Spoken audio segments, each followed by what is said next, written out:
আসসালামু আলাইকুম ভিউয়ার্স, আপনারা যারা দেশ এবং দেশের বাইরে থেকে দেখতেছেন আপনাদেরকে জানাই অসংখ্য ধন্যবাদ। আজকে আমরা 750 স্কয়ার ফিট জায়গার ভিতরে 10টি কলামের বেস, শর্ট কলাম এবং কলাম কতটুকু রড, সিমেন্ট, বালি এবং খোয়া, সেই সাথে মিস্ত্রি খরচ লাগে আমরা আজকে সেটা হিসাব করব। অনেকে কি করে শুধুমাত্র কলাম ঢালাই দিয়ে রাখে স্ল্যাবের নিচ পর্যন্ত। তো আমরা আজকে এই শর্ট কলাম, বেস এবং লং কলাম এটার এস্টিমেট করব এবং কত টাকা খরচ হতে পারে পার কলামে আমরা সেটা আজকে বের করব। তো যাই হোক, আমরা আগে প্রথমে এই যেই প্ল্যানটা আমি এঁকেছি এই প্ল্যান সম্বন্ধে আমি একটু ধারণা দেই। এই প্ল্যানের যে মাপটা হবে, এই লম্বা মাপটা হবে 29 ফিট 3 ইঞ্চি এবং এই প্রস্থর মাপটা হবে 25 ফিট 3 ইঞ্চি। তো আপনাদের জায়গা যদি বড় থাকে বড় করতে পারেন, এতে সমস্যা নেই আপনাদের জায়গার উপরে। তো আমরা এই জায়গার ভিতরে আমরা টোটাল পাবো, আমাদের মাপটা পাবো টোটাল এরিয়া 750 স্কয়ার ফিট। এখন আমরা এই জায়গার ভিতরে কি কি বসাতে পারি? এই জায়গার ভিতরে আমরা 3টা রুম বসাতে পারি, তাহলে আমাদের আরো জায়গা থাকবে কিচেন এবং টয়লেটের জন্য। আমরা যদি রুম দেই, মনে করি আমরা এই জায়গাতে আমরা কি করব, সিঁড়ি দিলাম। আমরা এই জায়গাতে সিঁড়ি দিলাম, সিঁড়ির ল্যান্ডিংটা একটু সামনের দিকে আসবে। তো এই জায়গায় আমরা সিঁড়ি দিয়ে দিলাম। এরপরে এখানে একটা রুম দেব, এখানে একটা রুম দেব এবং এখানে একটা রুম দেব। এখন এই জায়গার ভিতরে আপনারা চাইলে কি করতে পারেন, কিচেন রুম দিতে পারেন এবং টয়লেট দিতে পারেন। সেই সাথে আমাদের এই রুমগুলোর সাথে একটা করে বারান্দাও দিতে পারেন, যেদিকে খুশি আপনাদের বারান্দাও দিতে পারেন। তো যাই হোক, আমরা এখন আমাদের মূল বিষয় হচ্ছে যে এই কলামগুলো আমরা করতে কত টাকা খরচ পড়বে, বেস ঢালাই সহকারে কতটুকু রড লাগবে, এই হিসাবটা এখন আমরা জানবো। অবশ্যই আপনারা ভিডিওটি কন্টিনিউ করবেন। তো আমরা আসি এবার এই কলামগুলোর সেকশনে আসি। তার আগে আমাদের যেটা দেখতে হবে যে এটা কয়তলা ফাউন্ডেশন, অর্থাৎ সব কলামে কিন্তু একই রকম হবে না। আপনারা জানেন এটা ফাউন্ডেশনের উপরে নির্ভর করে, কলমের সাইজ এবং কলমের রড। তো আমরা এটা 2 তলা, এটা হচ্ছে 2 স্টোরেট।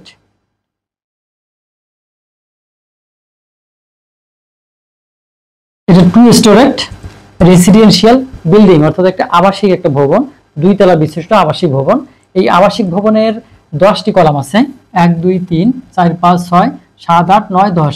এই 10টি কলাম হচ্ছে 3 প্রকারের, অর্থাৎ কর্নারগুলো এক সাইজ, সাইডেরগুলো এক সাইড এবং মিডলে এক সাইজ। তো আমরা দেখি কোন কলামগুলো কত সাইজ।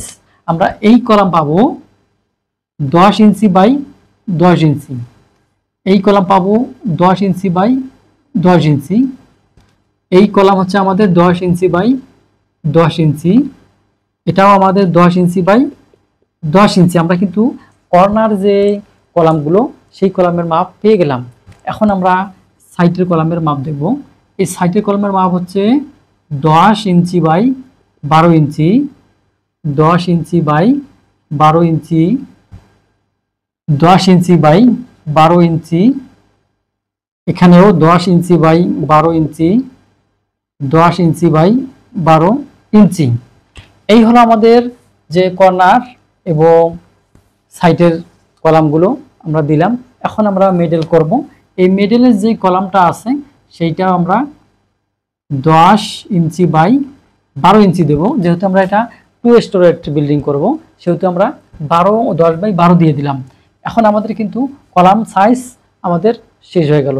এখন আমরা আসব আমাদের ফুটিংয়ের ব্যাপারে। আমরা অনুরূপভাবে এখানে কিন্তু 3 ধরনের ফুটিং পাবো। অর্থাৎ আমরা যদি এটা চিহ্নিত করি, আমরা যদি এর আগে এটা চিহ্নিত করি C1, এটা C1 C1 C1 এবং এগুলো হচ্ছে C2 C2 C2 C2 এবং C2। আমরা C2 নির্ণয় করছি, এটা হচ্ছে C3 নির্ণয় করছি। এখন আমরা যদি বেজের সাইজগুলো বলি, তো আমরা এখানে একটা বেজের সেকশন এঁকেছি। সেকশনে দেখতে পাচ্ছেন যে এরকম একটা সেকশন আছে, এই বেসটা আছে এরকম। তো আমরা যখন সাইটের ফুটিংগুলো যাব বা বেস ঢালাই করব, সেক্ষেত্রে আমাদের সাইজ হবে, আমরা সাইজটা লিখতে পারি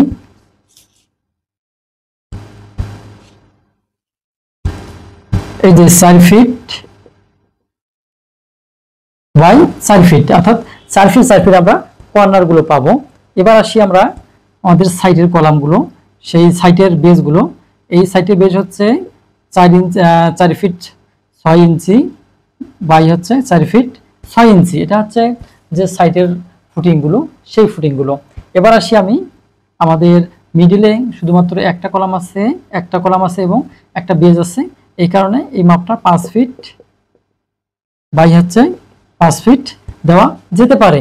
এখন আমরা রডের সম্বন্ধে জানবো, কোনটাতে কত মিলি রড আছে এবং কয়টা রড আছে আমরা জানবো। তো আমরা C1 যে কলামগুলো, এই কলামগুলো আমরা রড পাবো আমাদের 4টা করে রড পাবো 16 mm ডায়া। এই রডটা কিন্তু স্টেট, অর্থাৎ এখানে মাথার থেকে শুরু করে আমরা যেহেতু এটা 2 তলা ফাউন্ডেশন করব, 1 তলা কমপ্লিট করব 1 তলা পর্যন্ত। এখন আমরা একটা নির্ণয় করলাম। এরপরে এই যে সাইডের গুলো এবং সাইডের সাথে যে মাঝের গুলো, আমরা এটা একটা ধরতে পারি। তো আমরা এখানে দিব 6টা আমাদের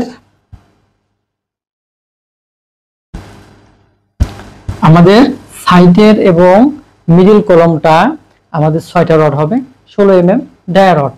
এখন আমরা দেখব যে আমরা কতটুকু গভীরে যাব। এটা আমার জিএল, আমরা এই জিএল থেকে একেবারে সোলিং এর নিচ পর্যন্ত যাব আমরা 4 ফিট, এবং জিএল থেকে পিএল এই দূরত্ব আমরা 2 ফিট নির্ণয় করব। এখন আমাদের কিন্তু মোটামুটি সব জানা শেষ হয়ে গেল। এখন আমরা বেজের রড সম্বন্ধে জানবো। আমাদের এই বেজের রডগুলো আমরা দুই দিকে বোথ ওয়ে, অর্থাৎ এই যে লম্বালম্বি এবং আড়াআড়ি দুই দিকে আমাদের রডগুলো 12 mm ডায়া, 12 mm ডায়া 6 ইঞ্চি সেন্টার টু সেন্টার, অর্থাৎ প্রতিটা 12 মিলি রড একটা থেকে আরেকটা সেন্টার দূরত্ব হচ্ছে 6 ইঞ্চি।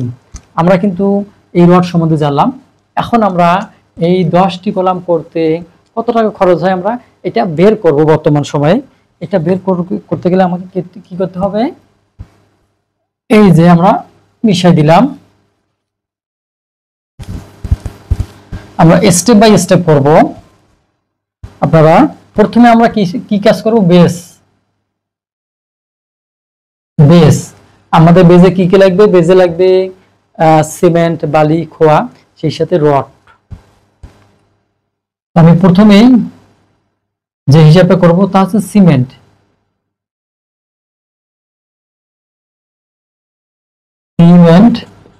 আমাদের শুধুমাত্র এই 10টা বেজের যে সিমেন্ট লাগবে, সেই সিমেন্ট লাগবে আমাদের 35 ব্যাগ। 2 নম্বরে আমাদের লাগবে বালি। আমাদের এই 10টা বেজ করতে গেলে বালির প্রয়োজন 65 CFT। 3 নম্বরে আমাদের লাগবে এখানে খোয়া। আমাদের খোয়ার দরকার হবে 130 CFT। এরপরে 4 নম্বরে আমাদের রডের প্রয়োজন হবে, রড। আর এই রড হচ্ছে শুধু বেজের 12 মিলি রড। আমাদের রডের দরকার হবে 190 কেজি। আমরা কিন্তু এই বেজের যে এস্টিমেট বা খরচ এটা বের করলাম। হ্যালো বন্ধুরা, আমরা এখন শর্ট কলাম এবং লং কলাম একেবারে এস্টিমেট করব। কেননা অনেক সময় দেখা যায় যে রডগুলো আপনারা বাঁধেন, সেটা কিন্তু লং কলাম পর্যন্ত হয়ে যায়, হয়তো কিছু ল্যাপিং লাগে। এই কারণে আমরা কিন্তু একেবারে হিসাবটা দেব। তাহলে আমরা লিখতে পারি যে short column, short plus long. এখন আমরা নির্ণয় করব। আমাদের প্রথম নম্বরে আছে সিমেন্ট।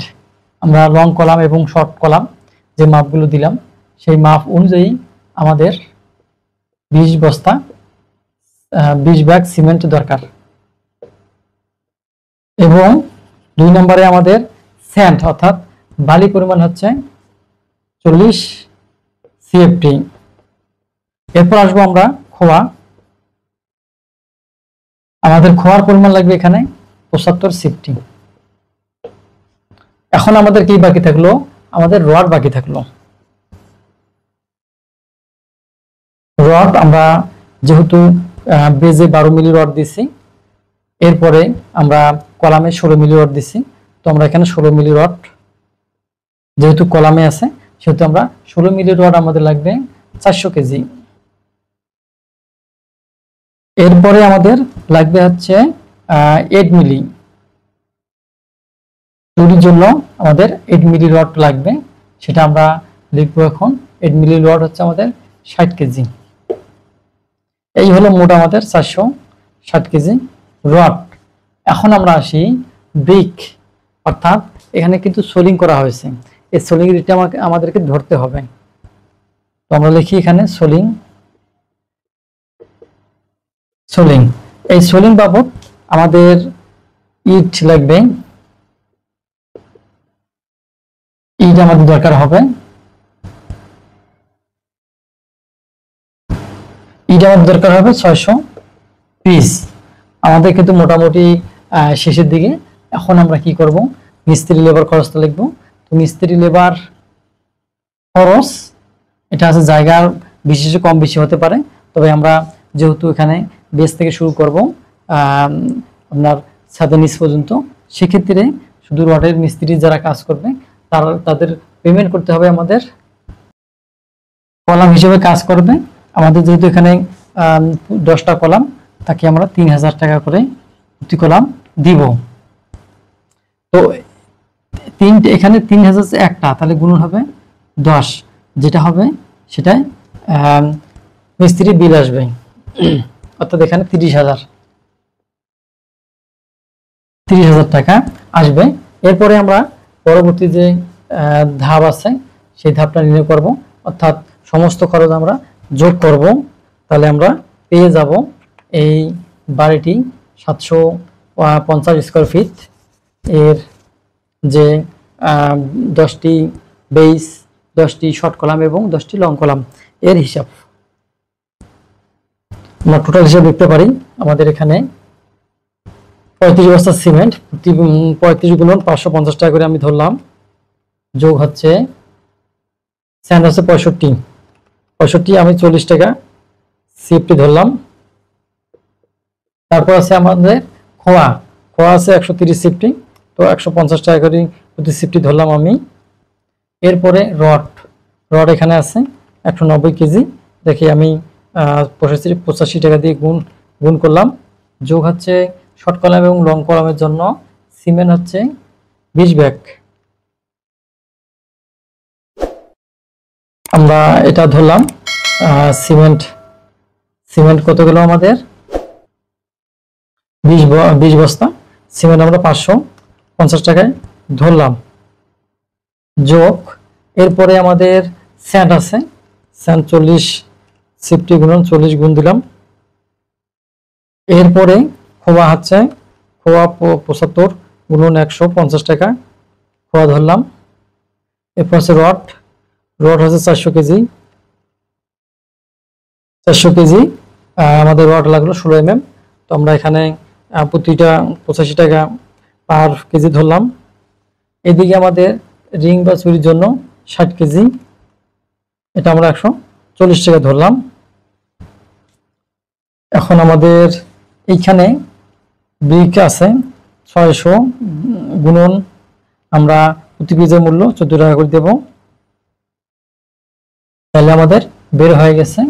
আমাদের এখানে খরচ হবে 1 3 150 10 শতক হাজার লক্ষ, এই 1,32,000 টাকা লাগবে আপনাকে কলাম থেকে শুরু করে ছাদের নিচ পর্যন্ত।